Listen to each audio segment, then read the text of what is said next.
Tuhan, kami mengucap syukur dari hati kami yang terdalam.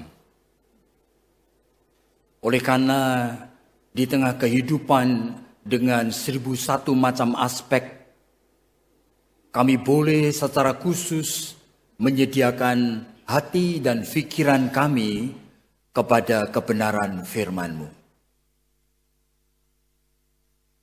Jikalau ada di antara kami, Tuhan, yang pikirannya masih terjebak kepada keinginan-keinginan pribadi kami yang belum terpenuhi, kami mohon kiranya Tuhan ampuni kami.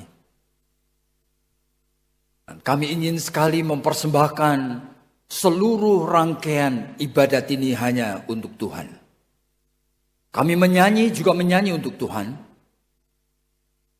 Kami berdoa, kami bercakap-cakap secara pribadi dengan Tuhan. Dan sekarang pada saat kami ingin memikirkan kebenaran firman Tuhan, kami juga ingin mempersembahkan hati kami, pikiran kami kepada Tuhan.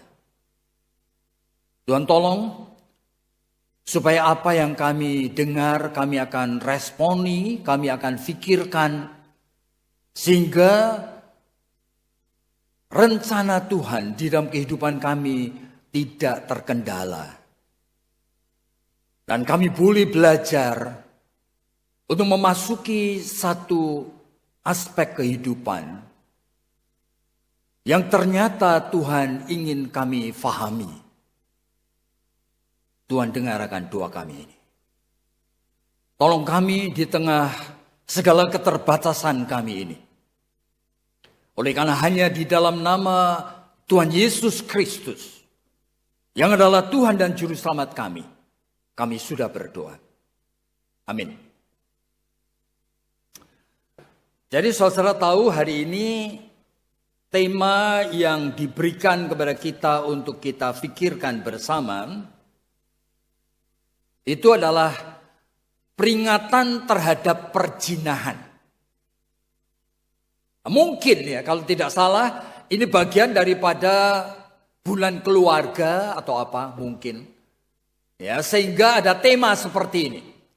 Peringatan terhadap perzinahan. Jadi untuk itu saya ingin membaca satu bagian dari surat Rasul Paulus kepada jemaat di Roma. Jadi Roma pasalnya yang pertama, saudara. Saya akan membaca beberapa ayatnya. Yang pertama ayatnya ke-19. Karena apa yang dapat mereka ketahui tentang Allah nyata bagi mereka.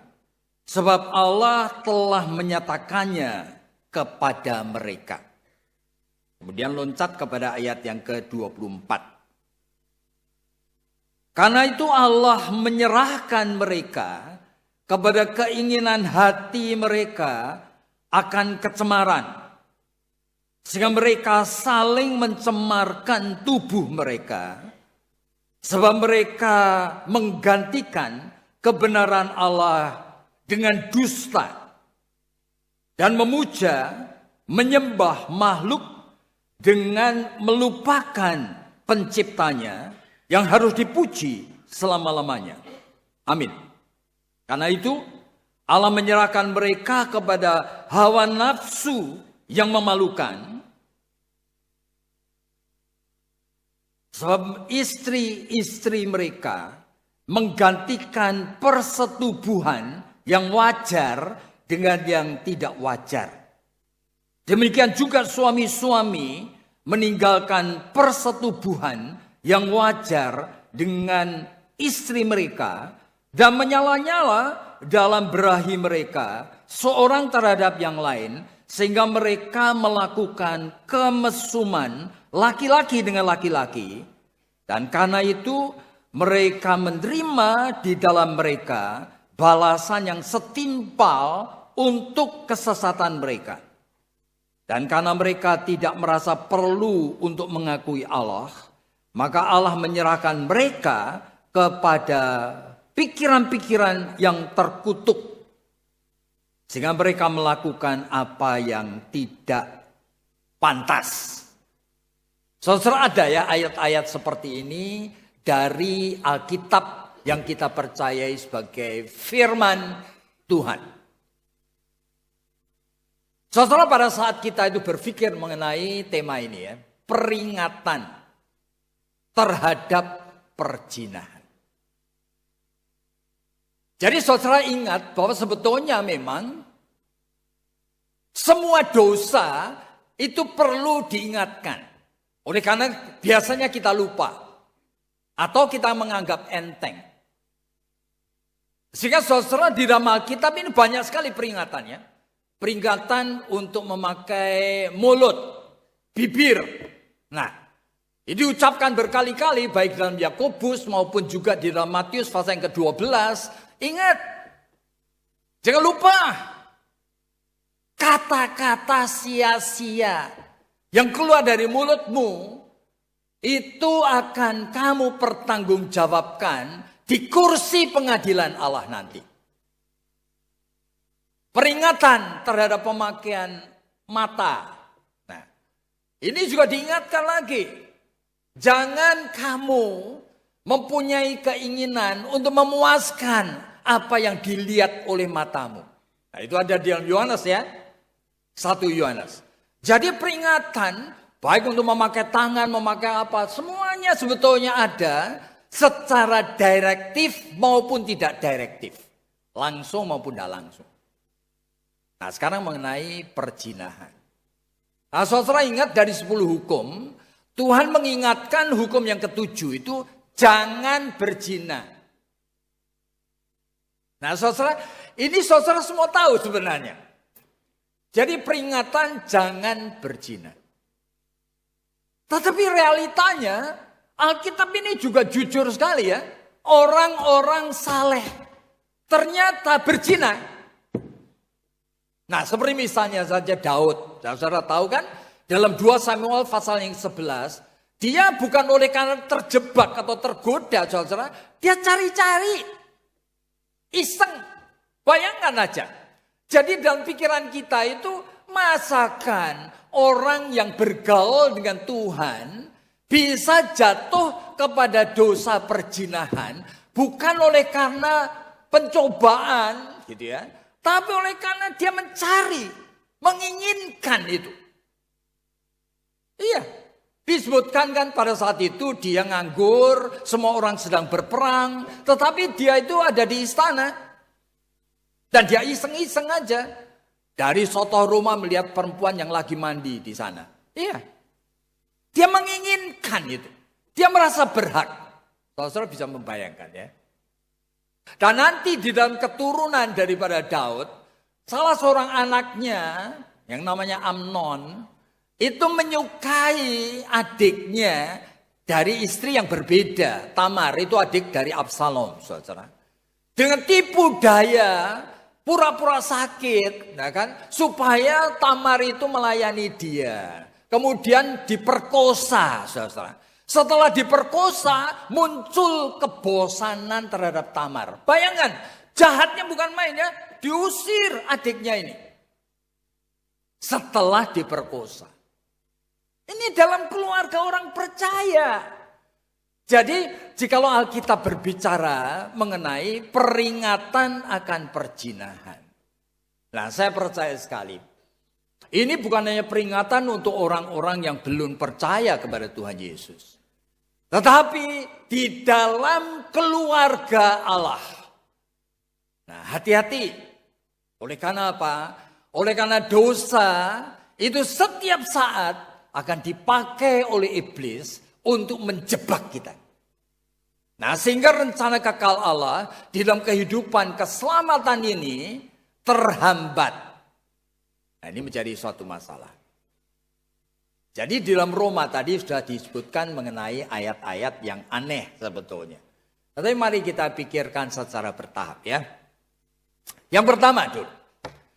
Sebetulnya kalau berbicara mengenai perzinahan. Nah, berbicara mengenai masalah seksualitas. Alkitab itu ngomong apa sih? Nah, saudara, saya ingin saudara tahu, seks itu ciptaan daripada Allah.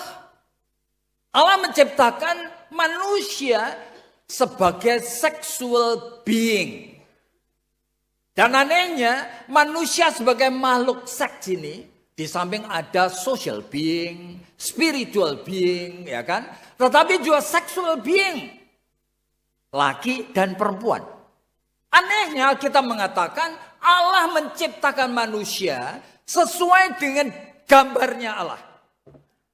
Jadi dengan kata lain, manusia seksual ini gambarnya Allah. Loh, lalu apa? Masa Allah itu di surga itu punya seks? Saudara, tidak ada. Oleh karena kalau saudara mau perhatikan, pernikahan manusia pun itu hanya di bumi.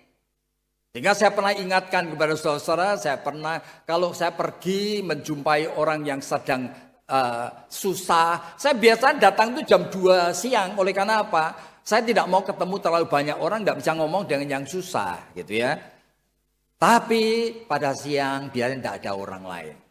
Saya kumpulkan istri, anak-anaknya di sekitar akan peti jenazah itu, dan saya pelan-pelan berbisik pada mereka. Pandangi wajah suamimu, pandangi wajah ayahmu ini. Untuk terakhir kalinya, kamu tidak akan ketemu dia lagi. Kaget biasa. Tidak akan ketemu lagi. Lihat aja. Kenapa begitu? Ya jangan salah mengerti. Ini apa dalam Alkitab? Di dalam Matius pasal yang ke-22, orang-orang Saduki itu kan tanya sama Yesus. Tuhan, ada orang suaminya meninggal, lalu menikah lagi dengan adik-adiknya, adanya ada 6. Tapi meninggal lagi, semuanya sah sesuai dengan hukum Allah. Lalu di surga itu suaminya yang mana? Oleh karena semuanya sah, Yesus itu mengatakan, kamu itu sesat. Di surga itu tidak ada laki, tidak ada perempuan. Jangan salah mengerti. Ini hanya ajaran gereja, ajaran Alkitab. Agama lain tidak ngerti ini. Tidak ada laki, tidak ada perempuan di surga itu. Semuanya seperti malaikat yang sexless. Sehingga pada saat laki dan perempuan itu diberkati pernikahannya di gereja, mereka berjanjinya ngapain? Sampai maut menceraikan kami. Jadi pada saat mati, saudara tidak lagi ada hubungan suami istri. Hubungan orang tua dan anak.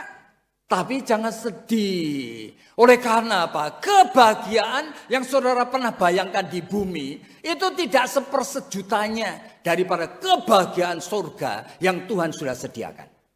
Ya tidak lagi membutuhkan ikatan-ikatan suami istri. Memori-memori suami istri. Kamu tidak butuh lagi. Memori sebagai orang tua dan anak tidak butuh lagi. Oleh karena Yesus sudah memenuhi semuanya. Di dalam semuanya. Nah ini persoalannya. Sekarang persoalannya pada saat Alkitab ngomong bahwa kamu makhluk seksual itu peta dan gambarnya Allah. Bukan oleh karena Allah itu punya organ seks, no. Tetapi esensi daripada seksual itu adalah kegairahan untuk menyatu. Nah, itu ada di dalam diri Allah Bapa, Putra dan Roh sebagai Allah tunggal. Allah itu bukan 3, Allah itu 1. Sama seperti kita peta dan gambar Allah, saya setiap hari, setiap saat berbicara dengan diri saya sendiri. Saya punya roh, punya jiwa, punya tubuh yang ternyata punya will yang beda-beda. Saudara, saya self-talk terus. Dan Allah itu adalah Allah 3 pribadi yang terus-menerus menikmati kegairahan kesatuannya. Nah, itu esensi. Makanya dikatakan di dalam Yohanes pasal yang ke-17, ut omnes unum sin. Hendaklah kamu semua menjadi satu sama seperti Bapa dan aku dan Roh Kudus. Satu adanya. Kita itu satu. Jadi seksualitas itu bukan masalah nafsu. Seksualitas itu masalah keinginan menyatu. Nah ini diciptakan, Allah menciptakan laki-laki dan perempuan. Nah sekarang persoalannya, kalau kita mau perhatikan seksualitas ini merupakan suatu aspek di dalam diri manusia yang menjadi representasi daripada the total being. Ya, artinya seksualitas itu mewakili seluruh keutuhan manusia. Sehingga pada saat laki-laki dan perempuan sebagai suami istri itu sedang hubungan seks, itu antara jiwa masa lalu anak-anak sampai jiwa masa depan daripada seorang tua bertemu pada titik seks. Dia bisa bermain-main seperti anak kecil. Ya, yang bugil, yang lucu, ya kan? Mengatakan kalimat-kalimat yang tidak make sense. Tapi pada saat yang sama dia orang dewasa yang bisa mengontrol diri. Dia menahan diri. Dia hanya ingin memberikan kepuasan kepada istrinya. Nah, dua titik ini bertemunya pada seks. Itu suatu balance yang luar biasa. Sehingga kalau saya perhatikan, ini peta dan gambar Allah. Oleh karena seksualitas itu mewakili semua. Sehingga saudara kalau mengerti seksualitas itu bisa memakai dari ujung rambut sampai ujung kaki. Semuanya itu bagian dari seksualitas yang bisa menggairahkan kita luar biasa. Aneh sekali. Dan Tuhan menciptakan seksualitas yang utama itu untuk procreation. Yaitu supaya laki-laki dan perempuan itu kemudian bisa melahirkan anak-anak. Tetapi seksualitas bukan hanya untuk procreation. Seksualitas itu lebih yang utama. Itu adalah untuk pleasure. Untuk kenikmatan. Sehingga Tuhan menciptakan organ-organ seks yang tidak ada hubungannya dengan anak, saudara. Ini hanya untuk kegairahan. Saya tidak berani untuk mengatakan detail di sini karena ini gereja, saudara. Tapi saya hanya sebutkan aja, gitu. Kalau wanita punya klitoris, itu tidak ada hubungannya dengan bisa hamil atau enggak, saudara. Itu semata-mata untuk kenikmatan. Dan di dalam vagina wanita itu ada ujung-ujung sel syarafnya namanya pubococcygos muscle. Itu tidak ada hubungannya sama sekali dengan punya anak atau tidak. Itu hanya semata-mata untuk kenikmatan. Bulu-bulu di sekitar kemaluan semuanya, semen yang dikeluarkan semuanya tidak ada hubungannya, saudara. Itu dengan punya anak atau enggak. Itu semata-mata untuk kenikmatan. Oleh karena Tuhan inginkan laki-laki dan perempuan sudah menjadi suami istri ini. Itu membangun cinta kasih yang bukan rasional tapi pengalaman batinnya. Sehingga dalam cinta kasih selalu harus ada passion. Passion itu kegairahan. Keinginan untuk menikmati. Yaitu kebutuhan yang hanya dipenuhi dalam diri hubungan dengan suami istri ini. Nah inilah. Jadi kalau kita berbicara mengenai apa yang Alkitab bicara mengenai seks, itu aneh sekali, saudara. Oleh karena seks itu mewakili. Nah ini persoalannya. Seluruh totalitas daripada hidup manusia. Bahkan, saudara, segala sesuatu dalam hubungan dengan Tuhan sangat sekali berkaitan dengan seksualitas. Makanya ketika kejadian pasal yang ketiga, Adam dan Hawa itu jatuh dalam dosa. Pertama kali Alkitab menyebutkan apa? Mereka kemudian malu. Mereka tahu mereka telanjang. Mereka lalu ngapain? Menutupi kemaluannya. Loh, kenapa begitu? Langsung seksualitas itu mendapat dampaknya. Sekarang tidak ada lagi laki-laki dan perempuan yang bisa naked. Ya kan? Yang bisa telanjang. Tanpa dikotori oleh pikiran-pikirannya sendiri. Telanjang untuk memanipulir, hanya memuaskan kebutuhan seks. Makanya perlu menutupi. Suami istri pun tidak bisa lagi ada mutual trust yang komplit. Tidak ada. Mereka tetap harus menutupinya. Oleh karena apa? Mereka sudah berdosa sekarang. Dan sekarang disebutkan di dalam Roma pasal yang 1 ini. Begitu hubungan dengan Allah itu rusak, Tuhan menyerahkan mereka kepada nafsu seks. Ada di sana. Segala macam tingkah laku seks yang normal tetapi kemudian perzinahan dengan orang yang bukan istri atau suaminya. Sampai kepada yang tidak normal yang nanti kita akan sebutkan satu persatu. Semuanya berkaitan. Begitu mereka menolak untuk menyembah Allah yang hidup. Jiwa mereka diperbudak oleh nafsu seks. Tidak ada batasnya. Ya ini yang disebutkan di dalam Alkitab. Nah saudara, sehingga saya akan kutip kata-kata dari seorang yang bernama Tonier. Nah Tonier itu mengatakan kalimat ini. Those who cannot hate intensely, cannot love deeply. Jadi orang yang tidak mempunyai kemampuan emosi, membenci orang, tidak mungkin dia bisa mengasihi orang. Oleh karena tubuh ini cuma satu. Nah, satu ini bisa dipakai fungsi untuk positif maupun yang negatif. Sehingga saya akan tambahkan, those who cannot enjoy sexuality with his wife, nah, orang yang tidak bisa menikmati akan hubungan seksualitas dengan istrinya, kan? In love, dalam cinta kasih, in purity, di dalam ketulusan dan kebenaran, in faithfulness, di dalam kesetiaan, he or she cannot even enjoy fellowship with God. Jadi orang yang tidak bisa menikmati hubungan seks dengan suami atau istrinya, tidak mungkin dia bisa menikmati hubungannya dengan Allah.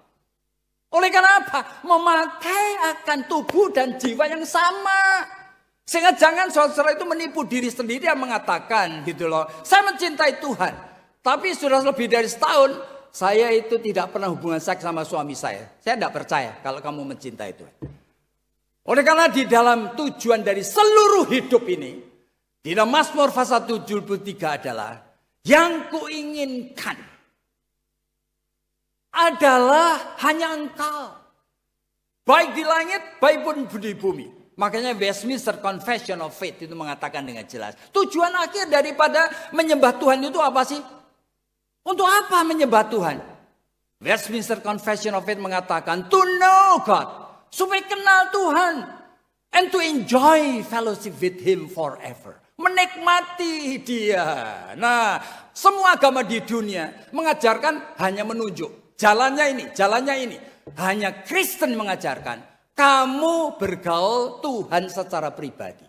Kenali Dia.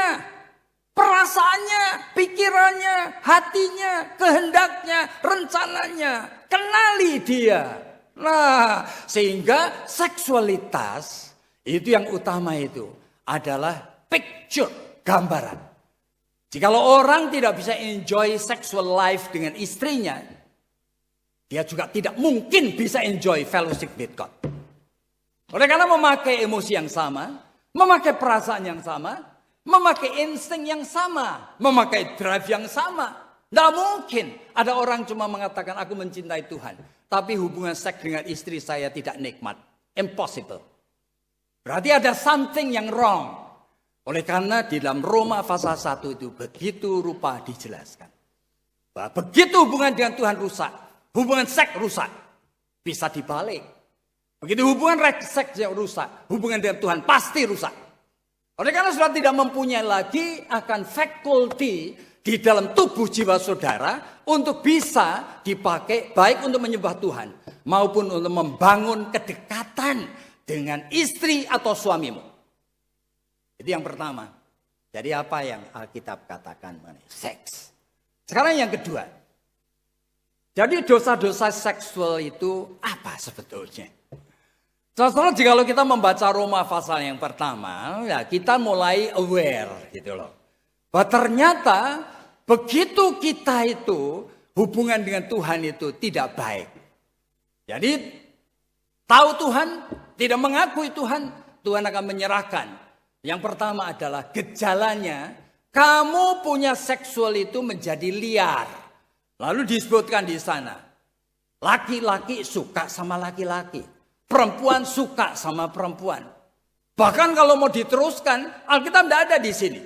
Ada yang pedofil, yaitu menikmati seks. Dengan apa? Dengan bayi, dengan anak kecil. Sama seperti Michael Jackson itu. Selalu kumpulin anak-anak ke rumahnya. Entah diapain saya tidak tahu. Tetapi pedofil itu penyakit, saudara. Nah, begitu tidak takut akan Allah. Semuanya bisa. Bahkan bestialit dengan apa? Dengan babi, dengan anjing, dengan apa? Dengan binatang, saudara. Menikmati seks dengan binatang. Tidak ada batasnya. Bahkan gerontofiliak, yaitu menikmati seks dengan memperkosa orang tua-tua yang tidak berdaya itu loh. Sama seperti seorang teman daripada nenek yang saya pernah tinggal di Augusta, Georgia itu. Ini itu orang kaya, pada suatu hari menjual rumahnya, lalu tinggal di nursing home. Oleh karena apa? Malam hari disatroni pemuda. Bukan untuk ngerampok, saudara. Diperkosa. Nenek 85 tahun itu sampai berdarah-darah, saudara. Malu sekali. Ya kan? Mau cerita juga malu. Tapi orang yang tidak takut akan Tuhan, dia akan mengembangkan segala macam kejahatan yang manusia itu tidak pernah pikirkan. Oleh karena menjadi lebih buruk daripada tingkah laku binatang yang makan anaknya sendiri, saudara. Karena takut akan Tuhan sudah hilang, segala macam bisa dilakukan. Bahkan tingkah laku seksual yang namanya nekrofiliak, itu adalah tingkah laku seks yang selalu maunya menyetubuhin akan mayat-mayat yang ada di kamar mayat. Oleh karena apa? Dia pengecut. Dia tidak berani berhadapan dengan manusia hidup. Dan dia malah berani melakukannya sneaking masuk ke kamar mayat, menyetubuhi mayat. Bayangin aja. Dan tidak masuk akal. Ini yang dikatakan di dalam Roma pasal yang pertama. Nah, sehingga saudara perlu waspada. Sekarang kita hidup di dalam budaya yang aneh. Oleh karena apa? Oleh karena demokrasi itu membuat humanism itu stronger daripada God's word. Humanism itu manusia harus bisa memaafkan orang lain. Sehingga kalau sampai memang betul dalam Matius pasal 19 itu disebutkan ada orang-orang yang lahir cacat. Ada kelainan seksual organnya. Ada. Matius pasal 19 mengatakan apa? Memang ada orang-orang lahir seperti orang kebiri. Ya, tapi jumlahnya itu sedikit sekali, saudara. Dia menjadi transseksualis yang kadang-kadang itu heran. Kenapa?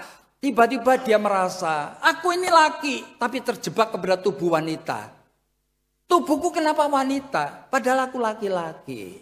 Atau sebaliknya, aku ini perempuan, tapi terjebak pada tubuh pria. Lalu bagaimana? Tapi jumlahnya sedikit banget. Tetapi sekarang, oleh karena realita ada yang begitu, LGBT ini berkembang pesat luar biasa, sehingga di Amerika itu Supreme Court pun kalah. Harus meresmikan pernikahan same sex. Bayangin. Laki sama laki diberkati pernikahannya. Nah, masuk akal. Saudara tidak bisa membayangkan bahwa LGBT ini adalah penyakit. Itu yang seperti tadi yang lahir dengan bakat-bakat yang lain. Itu jumlahnya cuma 0,01%. 99% lebih itu adalah menjadi LGBT karena belajar. Belajarnya iseng-iseng. Saudara bisa membayangkan kalau ada tentara jumlahnya 600 dikirim ke Afghanistan atau kemana. Mereka tinggalnya di mana sih? Ya mereka tinggalnya di barak-barak. Satu barak itu kira-kira 120 orang kira-kira. Bayangin aja semuanya laki-laki. Kalau mandi seperti apa? Ya menjadi anak kecil lagi. Kalau ada satu aja. Dari 120 itu yang homo. Dan ngapain? Dia bermain-main. Dia ingin supaya ngapain? Supaya dia itu masturbate dengan tangan dari temannya. Nah, atau dia meraba-raba kemaluan dari temannya. Pada saat mulai erected, diapain sama orang homo ini? Masukkan mulut, saudara. Nah, mulut itu lebih daripada vagina wanita. Oleh karena ada saliva dan ada lidah. Sehingga tidak ada orang yang erected itu kemudian tidak orgasm. Begitu orgasm, nah yang terjadi apa? Di otak. Sudah terrekod di dalam autonomous nervous system di otak. Autonomous itu bagian dari otak yang mengatur segala sesuatu, tidak usah mikir gitu loh. Dan saudara biasanya kalau makan itu perut itu ini keluar saliva, tidak mikir ya kan. Perut mencerna, tidak mikir. Kerja jantung, kerja paru, semuanya tidak mikir. Itu namanya diatur oleh autonomous nervous system. Termasuk ini susunan syaraf yang mengatur sebetulnya kenikmatan seksual. Nah, satu kali sudah terrekod di sana, nanti pada saat sepi, tiba-tiba pikirannya kemana? Oh ternyata tingkah laku yang kemarin itu juga membuat aku puas. Nah, dia akan mencoba lagi. Jadi homo dia. Makanya anak-anak di pinggir jalan yang 3-in-1 itu, yang menjadi joki itu. Diberi 100.000, kemudian diapain? Disodomi. Dan digituin sampai anak umur belasan tahun. Mulai erected, lalu masukkan ke mulut laki-laki itu. Laki-laki yang tidak baik itu. Sudah orgasm, anak-anak itu akan melakukan yang sama. Jadi ini penyakit sosial yang menjalar, tidak bisa dicegah. Dan saudara, ini ada di dalam Roma pasal 1.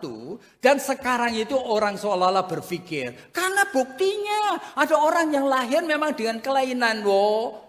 Yang melihat kelainan cuma 0,01%. Yang lain itu orang belajar menjadi homo dan lesbian. Ini manusia bisa membuat program untuk otaknya sendiri. Dengan tingkah lakunya sendiri. Bahkan saya pernah tantang mereka. Saya mengatakan kepada mereka, kenapa kok kamu boleh? Kenapa temanmu yang pedofil itu tidak boleh? Yang memuaskan itu dengan anaknya sendiri, dengan bayinya sendiri, kenapa tidak boleh? Tidak bisa jawab dia. Semuanya ada di sini. Otak yang sudah rusak. Oleh karena apa? Oleh karena Tuhan memang mengutuki orang yang menolak akan dia. Sehingga semuanya itu akan terjebak pada segala macam tingkah laku seks. Nah, sekarang yang tidak diperkenan Tuhan. Dan kadang-kadang hadirnya ekstrim seperti itu. Kadang-kadang hadirnya itu mild. Kita tidak lihat. Di dalam rumah tangga Kristen ini. Ya, sekarang ada excuse. Saya jumpai banyak sekali suami istri Kristen. Melakukan hubungan suami istri. Persis seperti orang homo. Dia itu ngapain? Oral sex. Soalnya saya mengatakan saya itu ekstremis. Enggak. Oral sex itu hanya tingkah laku homo. Dan tingkah laku lesbian. You do it. You sama sedang berzina di hadapan Tuhan. Sehingga saudara mesti tahu. Ini biasanya secara cultural. Kita seolah-olah agree. Oleh karena mau sama mau kok. Saya juga tidak merugikan orang lain. Ini kenikmatan. Saudara lihat. Bahkan orang-orang yang tidak mengenal Allah seperti Freud pun mengatakan. Itu digerakkan oleh death instinct. Insting kematian. Yang selalu mau kembali kepada oral stage. Di mana manusia meskipun sudah orgasm. Selalu merasa tidak cukup. Kecuali dia menjilati kemaluan daripada pasangannya. Bagaimana saudara bisa membayangkan. Kenapa you do it? Seperti ini.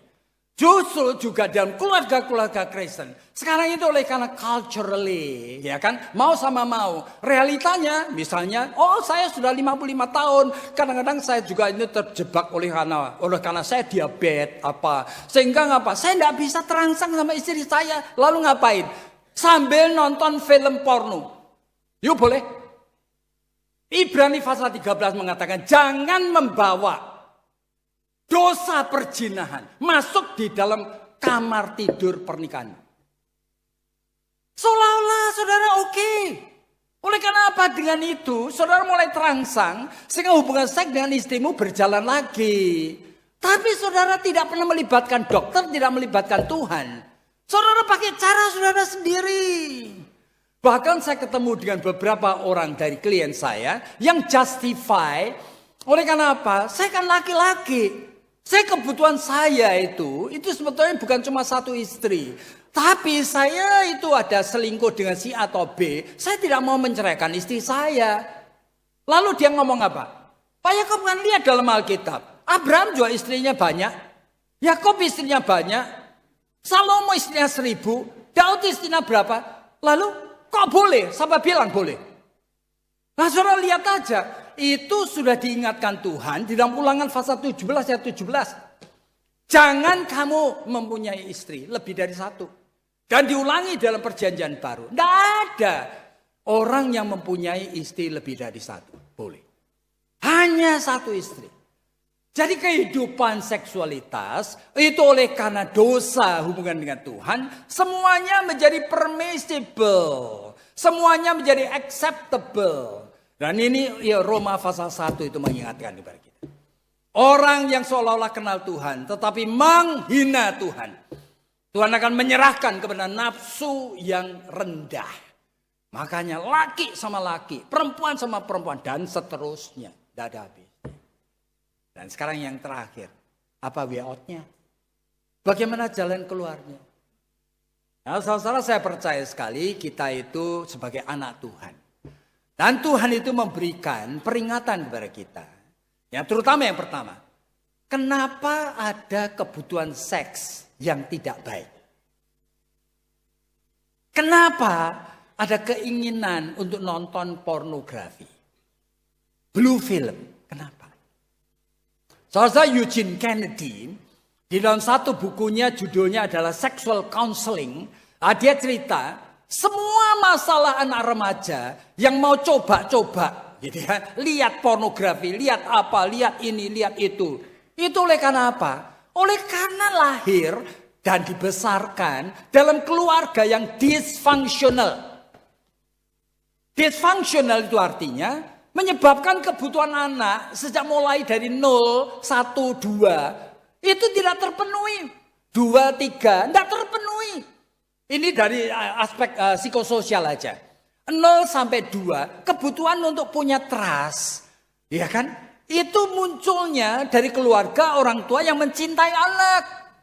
Yang bisa menghandle anak dan anak menikmati. Yang suaranya dirindukan oleh anak. Sehingga anak seringkali nangis hanya minta digendong. Saudara, yang pelukannya dinikmati anak. Tapi kalau dua orang tua yang egois, anak bangun jam 2 pagi, mereka marah-marah, ganti popoknya dengan kasar, ngasih susunya dengan kasar, sampai omongannya ndak enak. Anak meskipun masih kecil banget, usianya 0 sampai 2 tahun, tapi jiwanya bereaksi. Reaksinya apa? Aku tidak suka manusia. Kenapa begitu? Manusia pertama, mamahnya yang hadir dalam hidupnya membuat dia tidak senang, membuat dia takut, membuat dia tidak enak. Nah, ini permulaan munculnya jiwa mistrust. Tidak bisa percaya orang. Sehingga seluruh hidupnya, sepanjang umur hidupnya, orang ini selalu jiwanya gelisah, selalu kosong. Selalu menyimpan sesuatu yang belum selesai. Selalu ada suatu crafting for something yang dia sendiri tidak tahu apa. Nah, ini nanti kalau mendekati masa remaja, anak ini selalu gelisah. Sehingga ngisi waktu kosong itu tidak ngerti apa. Ya, dia selalu browsing ini itu, dengar dari temannya apa, bisa buka internet, buka apa. Lah, mulai. Dan seks selalu memberikan instant satisfaction. Nah, seks itu paling gampang. Kenapa? Pakai tangannya sendiri aja bisa. Menstimulir masturbasi itu gampang sekali. Nah, mulai dia terjebak. Begitu dia menjadi makin dewasa, tidak bisa lepas lagi. Lalu bagaimana? Jadi bagaimana ini kita menghandle masalah seksualitas perjinahan? Orang tua harus menjadi orang tua yang baik. Keluarga harus menjadi keluarga yang berfungsi. Sehingga kebutuhan anak sejak lahir itu terpenuhi. Dari 0-2 trust, 2-3 tahun otonomi, 3-4 tahun itu inisiatif terus. Sehingga menjadi manusia yang tidak menjadi manusia kesepian, yang gelisah, kosong jiwanya, yang cari-cari pengisian. Tidak begitu, saudara. Tapi manusia yang rajin, manusia yang merasa hidup ini banyak hal yang dia sukai. Dia enjoy life, enjoy di dalam social life. Enjoy working yang orang tuanya berikan. Nah, enjoy mengerjakan pekerjaan rumah dari sekolah. Ya, enjoy schooling. Nah, ini anak, dia tidak akan meskipun di depannya terpapar, ya kan, dengan HP atau apa, bisa lihat film porno, dia tidak tertarik, saudara. Dia nyairan aja. Kenapa teman-temannya lihat itu? Bagi anak yang tidak kosong jiwanya, mereka tidak butuh itu, saudara. Oleh karena manusia diciptakan Tuhan, itu secara natural, itu memenuhi kebutuhan sesuai dengan fasenya. Jadi orang tua, tapi sekarang pertanyaan muncul. Bagi yang sudah terlambat, gimana kita? Ternyata sudah menjadi seorang yang sexually addicted. Sehingga perjinahan itu tidak dilakukannya pun, angan-angan terus ke sana.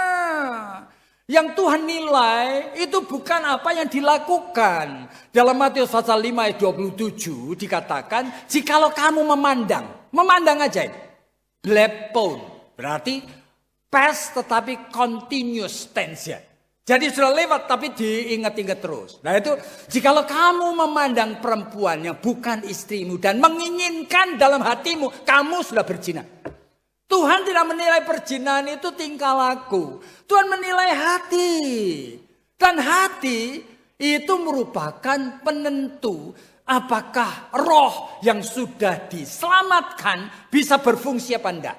Nah ini misteri, saudara. Kalau seorang istri hamba Tuhan itu tanya kepada saya, kenapa suaminya seorang pengkhotbah yang baik, kenapa Kenapa berzina dan sekarang itu dengan perempuan yang sama itu sudah lebih dari 7 tahun. Tidak bisa lepas. Dia khotbah, dia mimpin perjamuan kudus segala. Bagaimana saudara? Dia tanya kepada saya, kok bisa? Ya kan? Nah, saya jelaskan kepada dia masalah hati. Saya mengatakan suamimu memang pinter. Tapi sebelum dia masuk ke sekolah teologi, dia sudah terjebak dengan sexual addiction. Dia biasa masturbasi, dia biasa nonton film porno. Lalu dia sebagai anak dari keluarga Kristen, dia merasa guilty. Lalu bagaimana mengatasi? Tidak tahu dia. Ya sesuai dengan anjuran dari gereja, akhirnya dia sekolah teologi mau jadi pendeta. Dia pikir dengan belajar firman Tuhan, bukankah Yohanes pasal 8 ayat 32 mengatakan, firman, jikalau kamu kenal, it will set you free. Itu akan membebaskan kamu dari dosa, ya kan?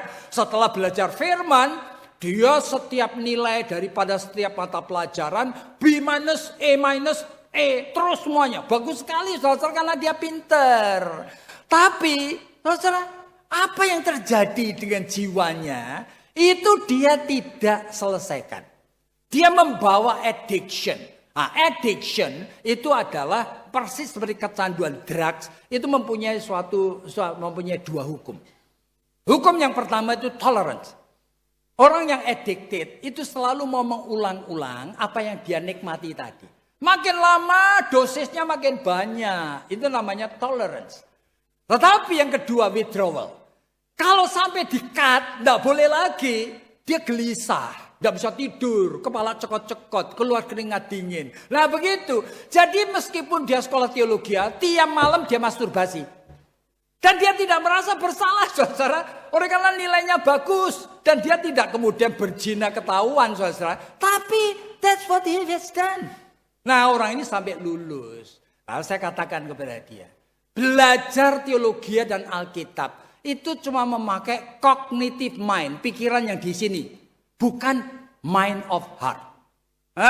Manusia punya dua macam mind. Mind of the heart ini yang lebih penting. Di dalam Amsal Sulaiman pasal 23 ayat 7. Amsal mengatakan apa? What man think in his heart, so is he. Tuhan itu menilai bukan apa yang kamu pikirkan di sini. Tapi apa yang tersimpan dalam hati. Di dalam Matius pasal 15 Yesus mengatakan hati tempat menyimpan semua dosa. Nah, sehingga Ibrani pasal 4 mengatakan dosa dalam hati mesti dibersihkan. Dengan apa? Dengan firman seperti pedang bermata dua. Iya, itu apa saudara? Saudara kalau saya bicara hati itu tidak ada bendanya. Memang dalam bahasa aslinya itu kardia. Sehingga kalau ada seorang ahli jantung, dokter jantung, itu namanya kardiolog. Ya toh? Tapi hati itu bukan jantung, saudara. Ini hanya istilah. Hati itu adalah the internal condition. Kondisi batinia yang tidak ada bendanya. Oke? Nah, kardia sebagai internal condition, kalau berkaitan dengan anugerah Allah ada dua macam. Ingat ya. Anugerah umum yang namanya common grace itu sudah bisa membuat hati menjadi hati nurani. Kardia sekarang menjadi sunedesis. Jadi menjadi hati nurani sehingga banyak orang di luar Kristus pun yang menjadi orang yang sangat baik. Sangat mencintai sesama. Sangat adil. Peka terhadap orang menderita. Oleh karena apa? Hatinya sudah tersentuh anugerah umum. Menjadi sunedesis yang menjadi baik. Tapi orang Kristen hatinya ini diberikan kesempatan bukan cuma untuk berkenalan dengan common grace. Tetapi dengan special grace. Yaitu anugerah khusus dari Allah. Dalam Yesus Kristus. Yang memberikan darahnya. Nah, sehingga seharusnya itu special grace. Itu Efesus pasal 2 ayat yang ke-8. Itu betul-betul dikaitkan dengan dosamu. Supaya pada saat kamu ingin berzina. Kamu juga berpikir Kristus mati untuk aku. Kamu juga berpikir Kristus sudah mengampuni aku. Kamu harus berpikir bagaimana Allah mengorbankan putranya. Nah ini yang disebutkan tindakan iman. yang persis seperti pedang bermata dua masuk dalam hatimu. Sehingga hati ini dibersihkan. Setelah hati dibersihkan, rohmu itu bisa keluar. Lalu ngapain? Memakai seluruh tubuh dan jiwa menjadi senjata kebenaran. Sehingga rohmu mencegah pikiranmu berpikir perzinahan. Mencegah matamu membayangkan perzinahan. Mencegah tindakanmu untuk melakukan. Roh kalau tidak dibebaskan, terus tidak bisa keluar. Oleh karena hati itu masih tersumbat dengan dosa. Jadi hati yang harus dibebaskan dari dosa. Nah, saudara ini, kalau kita mau perhatikan apa yang Alkitab katakan. Ini seringkali banyak orang Kristen belum mengerti teknik ABC-nya. Mereka cuma berpikir minta sama Tuhan, ya betul. Tetapi tidak mengerti bahwa sebetulnya hati masih penuh dengan dosa yang belum selesai. Nah, saya pernah mengutip 2-3 bulan yang lalu di sini. Itu Fyodor Dostoyevsky itu mengatakan kalimat ini. In the reminiscence of every human heart. Di dalam kedalaman lubuk batin manusia. There is secret. Selalu ada rahasia that one cannot reveal except to his friend. Nah mungkin dia singkapkan kecuali kepada sahabatnya. Even though ini secret. Meskipun begitu hati-hati. Tapi Dostoyevsky masih mengatakan. But there is something more. One cannot reveal. Even to his friend. Ada rahasia yang tidak mungkin disingkapkan. Bahkan kepada sahabatnya. He or she can only reveal to himself. Dia hanya bisa singkapkan sama dirinya sendiri. Tetapi Dostoyevsky masih menambahkan satu kalimat lagi. But there is something else. Secret di dalam jiwa ini masih banyak, saudara. That one cannot reveal. Even to himself. Tahu pun you tidak berani keluarkan. Nah terutama itu masalah-masalah perzinahan. Saya kadang-kadang di dalam suatu percakapan konseling kaget-kaget. Oleh karena apa? Ada klien saya yang kelepasan omong. Yang saya inginkan hubungan seks. Tapi dengan siapa? Papaku. Kaget saya. Dia tidak sengaja ngomong saja. Tapi dia pernah melihat orang tuanya hubungan seks ketika dia remaja. Di kamar yang gelap. Pada masa dia disangkanya sudah tidur. Dia lihat. Sejak itu terus dia menginginkan hubungan seks sama papanya. Bagaimana? Jiwa manusia kayak gini saudara. Dia mesti katakan kepada Tuhan. Tuhan, this is me. Aku menyimpan kotoran-kotoran seperti ini. Please help me. Aku hopeless. Aku tidak punya jalan keluar. Meskipun dalam Hosea itu diingatkan. Selalu dalam kaitan dengan perzinahan. Nah, hubungan Israel dengan Tuhan. Itu persis seperti Hosea seorang nabi dengan umatnya. Lalu mengatakan apa? Hosea kamu pergi sana. Itu loh ada pelacur yang namanya Gomer itu. Hampiri dia, ambil jadi istrimu. Tapi jangan lupa, dia sudah hamil sama laki-laki lain. Tapi kamu mesti janji ya. Terima anak itu, adopsi seperti anakmu sendiri. Oleh karena itu adalah hubunganku dengan umatku. Kasih nama anak itu Yisrael. Mengingatkan mengenai tragedi yang sudah terjadi. Setelah perempuan itu masuk menjadi istrinya, anak sudah mulai gede. Ternyata perempuan ini memang brengsek. Dia minggat cari laki-laki lain lagi. Setelah berbulan-bulan Tuhan ngomong sama Hosea lagi. Istrimu Gomer itu pergi. Sekarang dengan laki-laki yang ada di sana itu. Dan sekarang sudah hamil lagi. Kamu jemput dia lagi. Kamu ampuni dia lagi. Terima anak itu seperti anakmu. Kasih nama Lo-Ruhamah. Oleh karena aku tidak mencintai kamu lagi. Diambil sama Hosea dibawa pulang. Dicintai sebagai istri. Anak itu juga dicintai seolah-olah anak istri. Pada anak hasil perzinahan. Setelah beberapa tahun kemudian anak mulai besar. Perempuan sudah tua sekarang. Minggat lagi. Nyari laki-laki brengsek lagi. Dan sekarang sama laki-laki itu dicampakkan di sampah. Dalam keadaan seperti itu. Ternyata perempuan ini hamil lagi. Dan suara Tuhan kepada Hosea. Hosea jemput istrimu lagi. Basuhlah dia. Mandiin dia. Kasih dia, terima dia, ampuni dia. Dan ingat. Anak dalam kandungan itu kamu anggap sebagai anakmu sendiri. Kasih nama Lo-Ami. Oleh karena kamu bukan umatku lagi. Waduh, suatu tragedi. Tuhan yang kita sembah adalah Tuhan yang tidak pernah berhenti mengampuni. Di tengah kehidupan dosa kita yang seperti ini. Tapi kita itu harus tahu.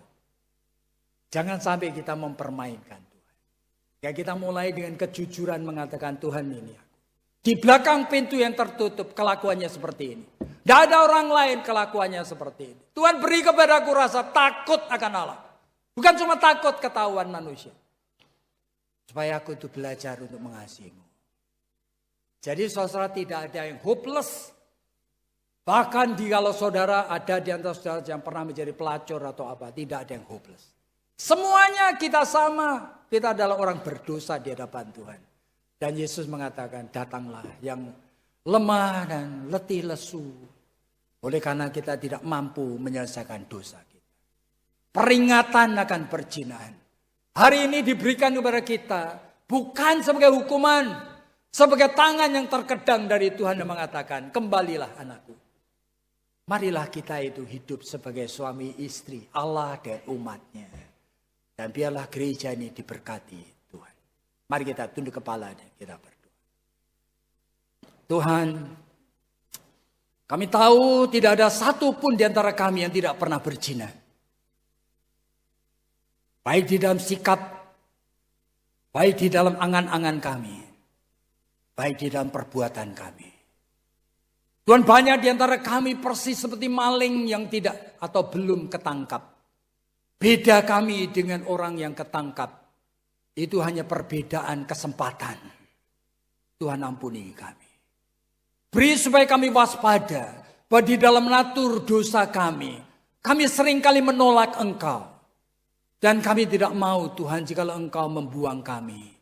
Sama seperti yang dikatakan dalam Roma pasal 1. Tuhan, kami ingin kembali. Dan kami ingin belajar menyenangkan hati-Mu. Berkati kami semua. Jemaat yang hadir pada pagi hari ini. Urapi kami yang mempunyai tekad untuk hidup dalam iman.